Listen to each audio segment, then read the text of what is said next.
正因为东北季风、有风台外围云系影响，依然是落大水雨，所以甲南方澳有真侪所在拢做大水哦。今仔透早水退落，民众是赶紧得摒扫。公所嘛表示讲，甲相关的单位来讨论讲，看安怎来补助受灾户。排水沟河土石太满，河沙堡内的水无法度消，继续流到道路。宜兰南方澳伫北港附近10日因为大水河加上土石流，造成严重的淹水灾害。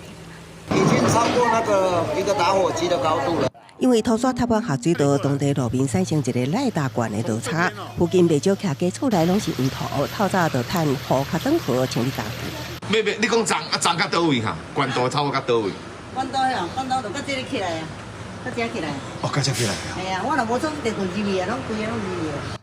所有生活路淹水管道也捌达到1公尺，居民透未摒扫，加从厝内摒清气，要过真侪家具电器拢已经害了了。赶快把东西搬上去，搬到2楼。我们有东西坏掉嘛？有啦，冰箱、洗衣机、冷冻柜什么都有啊，还有那个橱柜什么，也都有一些损失啦。会跟相关的单位来研议到底是否能够符合这个补助的标准来协助民众。根据电公所统计，这摆大水雨，所有人估计超过100户受灾，数量继续统计中有民众积极，顶来排水设计有问题，工作大型，除了协助居民清理家园，也会甲相关单位检讨顶来排水系统，搁建议针对受灾户的相关补助办法。记者综合报道。